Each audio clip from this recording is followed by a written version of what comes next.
I get some little case studies every now and then from Identifix, and I like to really share these things because they're instructional. This particular one was a 2008 Suzuki XL7 Limited 3.6 liter V6 MFI DOHC, engine designation N36A, 66,000 miles. Check engine light was on with a heated oxygen sensor circuit, insufficient activity, bank 2, sensor 2, code P0160. Replaced the downstream oxygen sensor on the right side of the engine, which would be the firewall side, the bulkhead side, and the code returned. The oxygen sensor, bank 2, sensor 2, was sitting at 0.45 volts and didn't change. Bank 1 sensor is between 0.6 and 0.7 volts. So, what happened? This is important. They changed the wrong one. Bingo. It says bank 2 is the left radiator side of the engine, left being the radiator side. Verify the correct oxygen sensor was replaced. The confirmed fix was they replaced the wrong heated oxygen sensor and replaced the wrong sensor. I'll be damned, that was good gas. Yep, it really was. And I tell you what, when they first came out with bank 1 sensor 1 and bank 1 sensor 2 and bank 2 sensor 2 and bank 2, sensor 1, I did that. I changed the wrong one on a Thunderbird because I was confused about where the sensors were. What? So, I don't understand why you're standing here. I mean, do you have a clearly defined objective out there or something? There's all those filters in the seat now. you got none of the seats. It's Yeah. not a seat anymore. Yeah, balance and rotate. So bank 1 is on the cylinder 1 side. On the cylinder 1 side, wherever cylinder 1 is. Before the cat, and sensor 2 is after the cat. Yeah. And then bank 2 is on the sensor 2 side. Mm-hmm. Sensor 1 is in front of the cat, sensor 2 is behind the cat. So you're never going to have a bank 1, bank 2 on a 4-cylinder. No. Now, sometimes you will, believe it or not, on a straight 6. It's kind of crazy. Really? Yeah, they split the front and the rear cylinders. I mean, the front's 3 and the back 3. And like on a Jeep Cherokee, like the later model ones, you'll have 2 oxygen sensors. It's like 2 banks. Pretty interesting. Here's another one. 2008 Chevy Silverado 2500 HD LTZ 6-liter V8 multi-fuel injection OHV VNK. It's a 4-wheel drive, obviously. The anti-lock brake system and red warning light are on all the time. Okay. There's no communication with the electronic brake control module. The engine control module is putting out UO121 and UO137. Now, U codes are network codes, right? Okay. Body control module diagnostic trouble codes is UO121, UO137, and U2099, which U2099 is a manufacturer-specific code because it doesn't start with a 0. All right. So what he did was he turned the key off. He checked the resistance between pins 6 and 14 of the data link connector. The correct value will be 60 ohms because you got a terminating resistors in there. That's telling you the network's good all the way, and there's not any broken wires. And if you check it on the 2 sides of the network and it doesn't have a 60 ohm, now you unhook the battery before you do this, right? Okay. If it's okay, you turn the key on the engine off, check the voltage on pin 19 at the light blue wire. The voltage should be near battery voltage. See, this is not going to mean anything to you unless you know which light blue wire he's talking about. If no voltage is present, check connector X126 pin C. Serial communication enabled circuit is number 5986. Repaired the electronic brake control module data wiring. The enabled circuit was repaired. So basically there was some wiring problems on that one. Okay. And the reason I'm going through this is some of this stuff is network related, and we'll be talking about network stuff today. And so. Do you have a time limit on this truck, or do I need to do this Well, it needs to be done before lunch. before lunch? Yeah, before lunch. All right. Well, I got time to do this. Yeah, you can knock it out. That'll be fine. 2009 Mercedes-Benz C300 4MATIC Sport 3-liter V6 MFI DOHC engine designation. They didn't have that. 272,948 miles. It's got a Bosch ME 9.7 natural aspirated flex. 228 horsepower. 60,821 miles. The tire pressure monitor system light was on. Okay, so first, the adjusted tire inflation on cold tires. The recommended pressure listed on the gas filler flap. With the ignition switch on, use the left-right arrow buttons on the steering wheel to select service. Press the up-down arrow buttons to select tire pressure and then press OK. Tire pressure monitor active is now displayed. Press the down arrow button and use current pressures as new reference values. Press OK to confirm will be displayed. Press the OK button to confirm. And so basically they just had to reset those. The tech tip is if the winter temperatures drop below freezing, set the tire pressures at least 2 to 3 psi higher than the recommended rating on the fuel filler flap. That's where it is on this particular Mercedes, is on the fuel filler. When you open it up, it tells you tire pressures. Typically, where are the tire pressures found? in the door usually. If some of them will be on the VIN sticker, and some of them will have a separate sticker. And I have seen them be in the right-hand rear passenger door. It's just crazy. They kind of stick them here, there, and yonder. Seems to me like something as important as that, they put them where everybody could find them real easy, and they'd be a standard location, right? Okay, so let's see. Here's one right here. 2006 GMC Envoy XL Denali 5.3 V8 MFI OHV VIN M. 108,000 miles. The delay windshield wipers aren't working. The vehicle is equipped with a rain sense system on the windshield. So if it rains, a little bit of iridescent change because of the water on the windshield, it kicks the wipers on, right? Spraying water on the windshield does not make the wipers work. You disconnect the rain sensor on the windshield to see if the delay functions now work.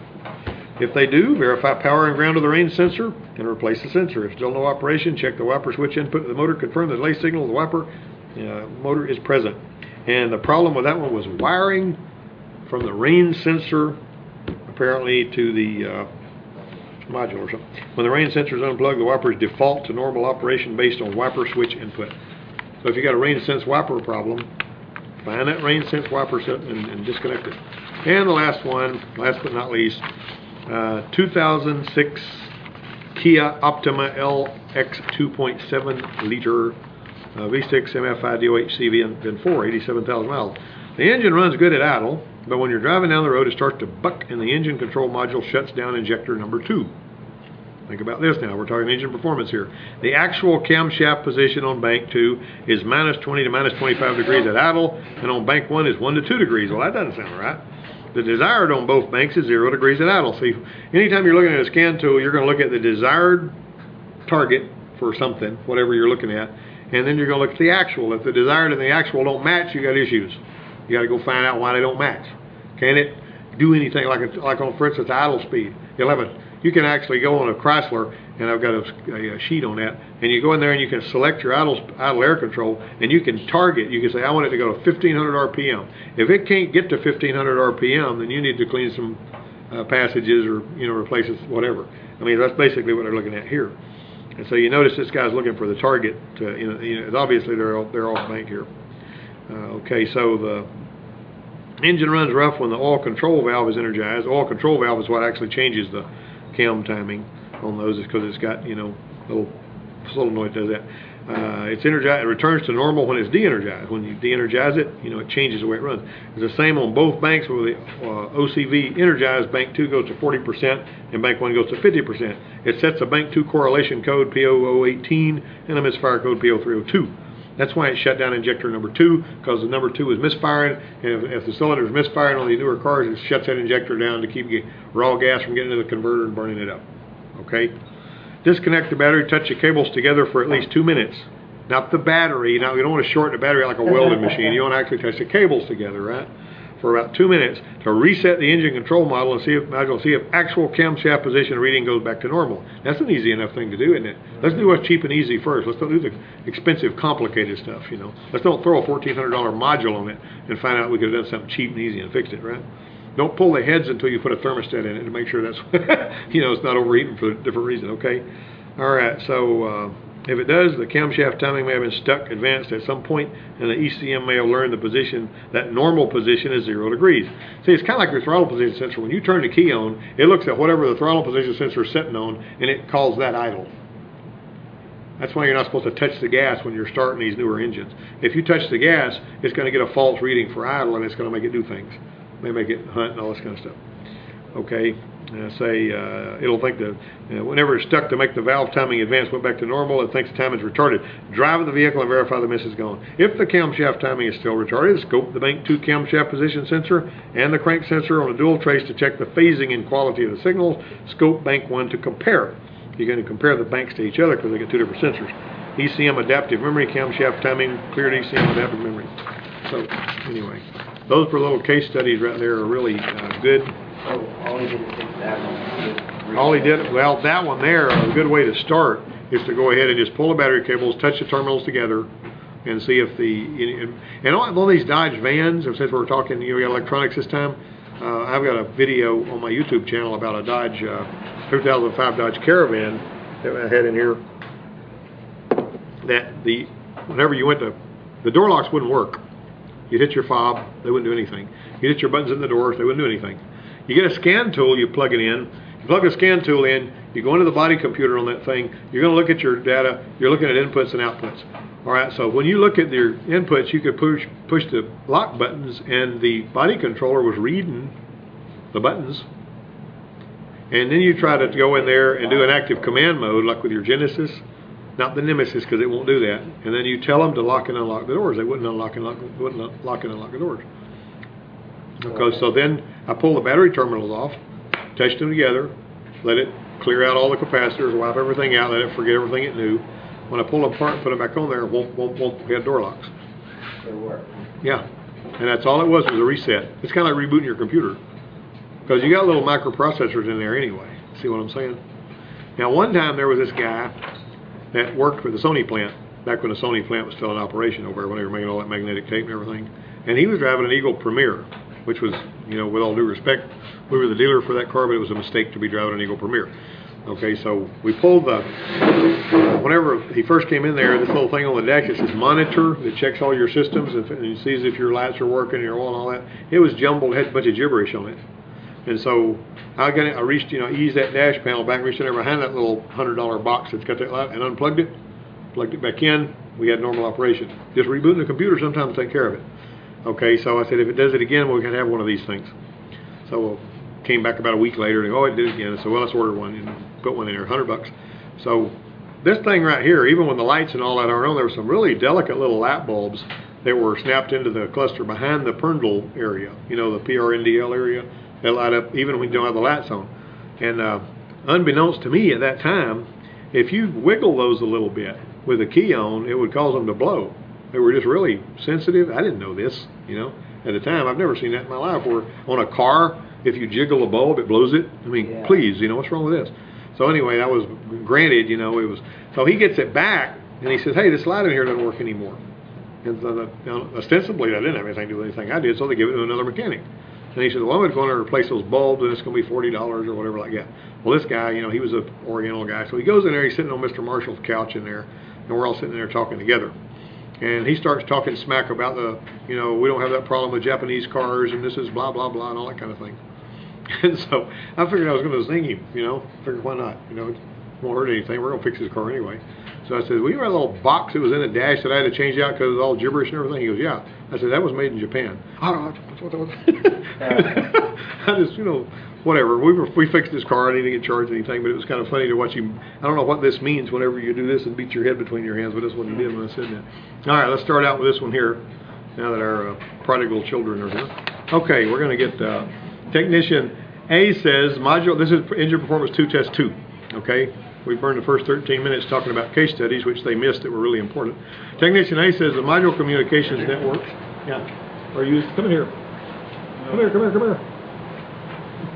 What's up, girl? Oh, you got to take care of that bill, don't you? Yeah, I forgot to do it yesterday. They said that you needed to fill that part out and then bring it. Well, what I'll need to do is put the parts in. So you go on to class, and then whenever I get out of here, I'll do it, and then you can go. Okay. All right. Thank you. Here, that's basically your copy anyway.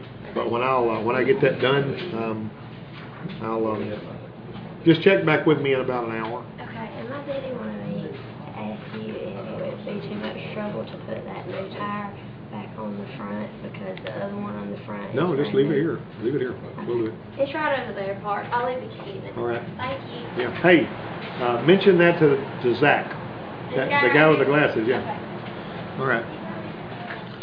Technician A says Modular Communications networks are used to reduce the number of wires in a vehicle. Technician B says communication network is used to share data from sensors, which can be used by many different modules. Who's right about that?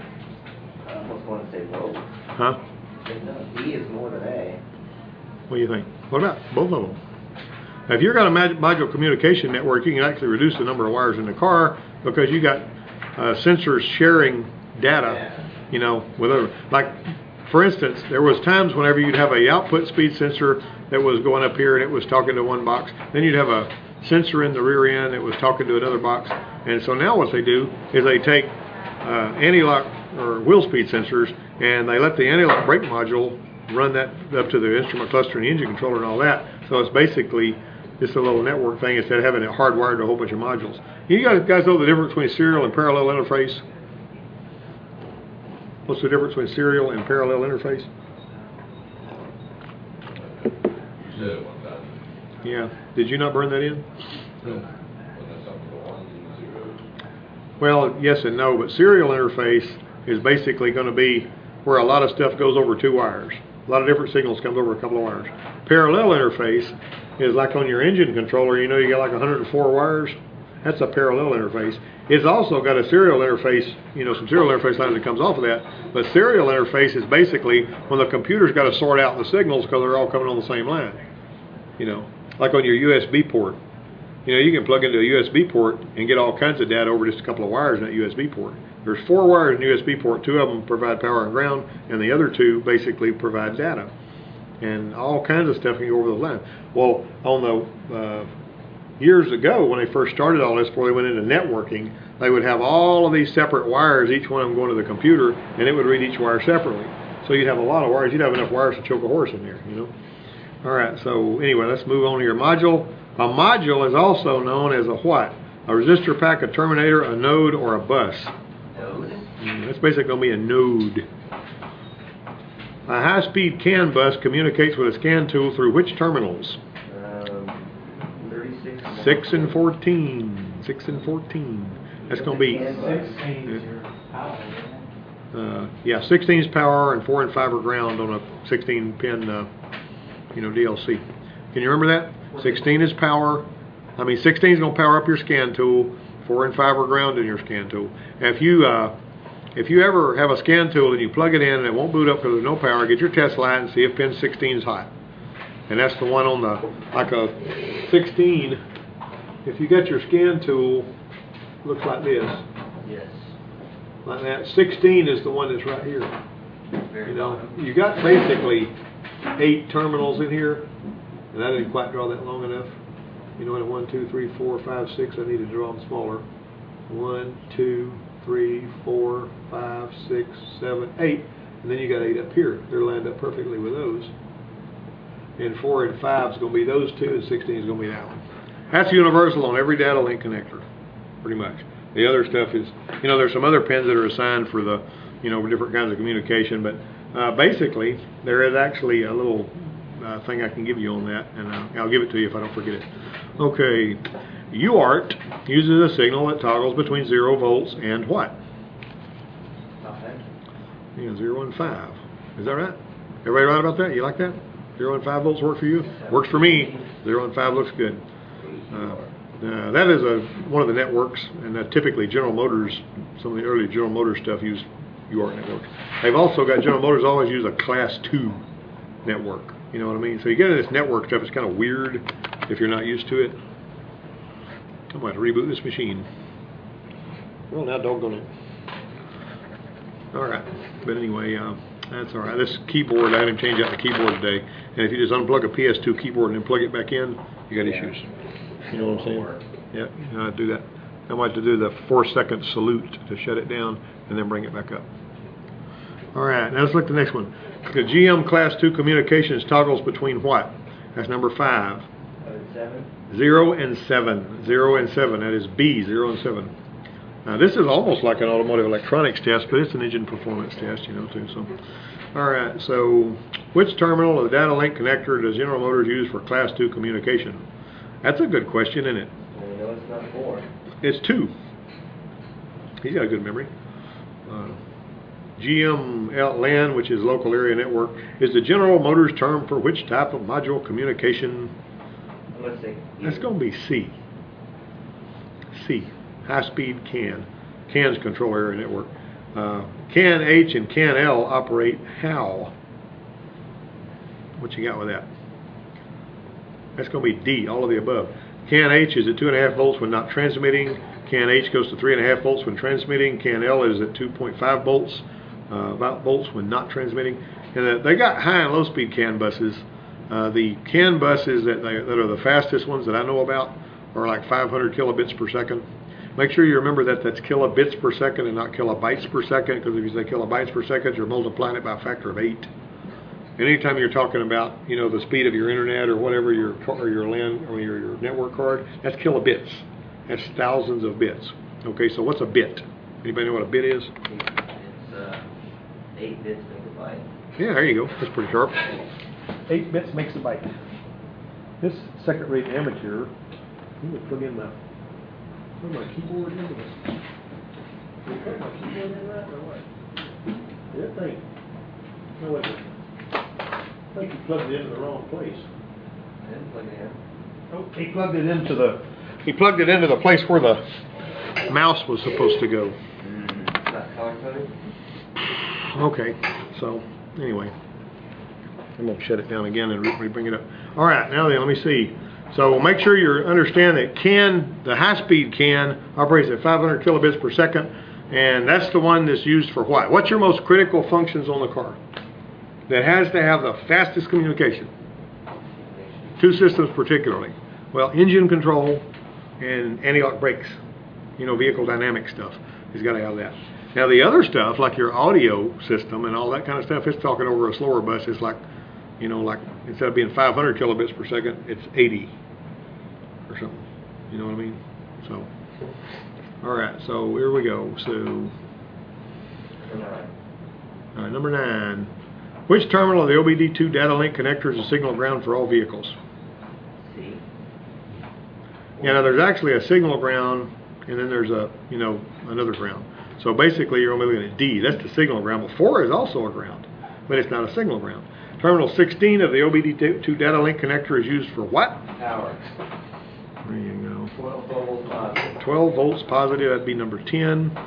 Okay. Technician A says that a breakout box, Bob, can be used to access the bus terminals when a scan tool is used to activate the modules. Now there is a breakout box, believe it or not, just for your data link. A little breakout box that you plug in. It's got a little place where you can plug your scan tool in. It's got another thing that plugs into the data link, and it's got little test points on it. So you can, and it's got them numbered. So when you plug it in, you can actually drag it out in your lap, and you can check each one of those test points. If you got your scope, you can actually connect your scope to the ones that your bus is on, and you can watch the activity on there. You know, and see what's going on. I've actually run into a situation one time where there was a 1997 Escort, and a lady come in and she says her, you know, and it had a network on it, you know, believe it or not, it was OBD2, and this thing, she was grumbling and complaining because it wouldn't, speedometer didn't work and the transmission wouldn't shift. Now, what do those two have to do with each other? Got any idea? Speed sensor. A good plan. Speed sensor. The output, the speed sensor, wasn't given any, you know, information to the PCM. If it doesn't know the vehicle's moving, it's not going to shift, is it? It's going to stay in low gear, especially because it's got an electronic transmission. The transmission was a 4EAT, and it's got 4 solenoids in it that are hardwired to ground, and the PCM puts power out to them, which is kind of backward from what we're used to. Anyway, the long and the short of it is, the guy popped a speed sensor on there. Seemed to work okay when he test drove it. She didn't get out of the parking lot on it before it's just like it would, just like it would. That's what people in this part of the country say. Whenever you didn't fix it, they say just like it would. You ever heard them say that? Just like it would, just like it would. Unless you've ever worked on anybody's car, you don't hear them say that. But they do say that, just farmers particularly. So anyway, so she comes back in, and then they call for the calf rope, and what that means, they gave it to me. You know, if they want to make sure that it's a one-stop shopping, they throw it to me. And that's kind of pressure, you know what I'm saying? Because she's all hot and bothered and irritated. So anyway, I plugged in my scan tool.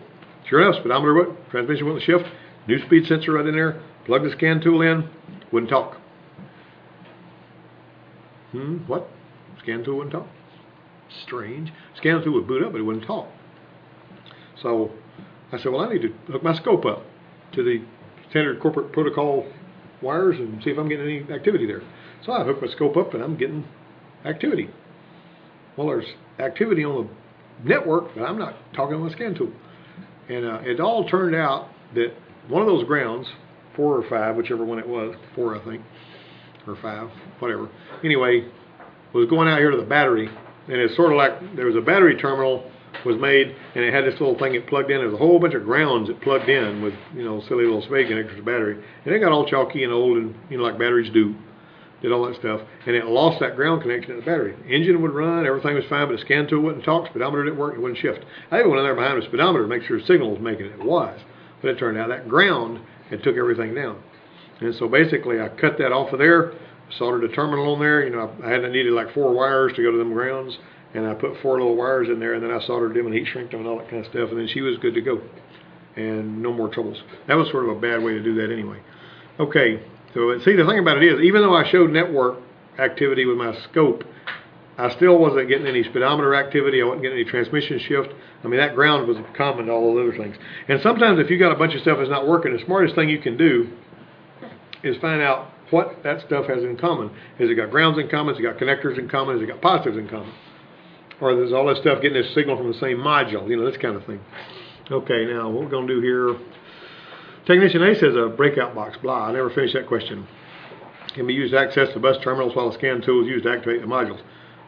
Technician B says a 38 cavity diagnostic connector is found on many BMW and Mercedes vehicles under the hood. Which technician is correct about that? That's C, basically. Back when I was working at a Volkswagen dealership, you know, they had just stopped using this one little central data link connector that Volkswagen had put under their, you know, in their engine compartment where you'd plug this machine in, and basically all the machine was doing was asking you yes or no. And we had a similar thing like that on Renaults and Jeeps, the earlier Jeeps, and it had you know, 2 different wire terminals under the hood that were right beside each other. You plugged this MS-1700 scan tool thing in, and it was a little clamshell box. It had a little screen that spelled across there in blue, you know, LCD letters, I mean LED. And so you'd sit here and say, okay, you'd plug it in, and it had yes and no buttons. And it would ask you a question, and you would check whatever it said, and you put yes. And ask you another question, you put no, yes, no, while you're making text and everything. And if it didn't come to an answer, it would give you a message that said, engine failed to start due to fuel, mechanical, or ignition problems. But you knew that, you know, and that made you want to just throw the machine in the trash and, you know, whatever. The process of sending multiple signals of information at the same time over a signal wire and then separating the signals at the receiving end is called what? What do you call that, guys? Multiplexing. Multiplexing. That's a good answer. Low-speed networks operate at less than how many bits per second? 8,000? 5,000? That's A. That's a low-speed network, and it's operating at less than 10,000 bits per second. All right. The UART data bus operates at a baud rate of how many bits per second? 5543. 8192. See, that's a low-speed network. Okay, which of these, commonly designated D2B, is an optical bus system connecting audio, video, computer, and telephone components in a single ring structure with a speed of up to 5,600,000 bits per second? You got that? That's C, actually. Domestic digital bus. That sounds really official, doesn't it? Which terminal of the OBD2 data link connector is the chassis ground for all vehicles? All right, we've already talked about 5 being the signal ground. We know 4 and 5 is ground, so there's only 1 left, right? That's got to be B. That's got to be 4.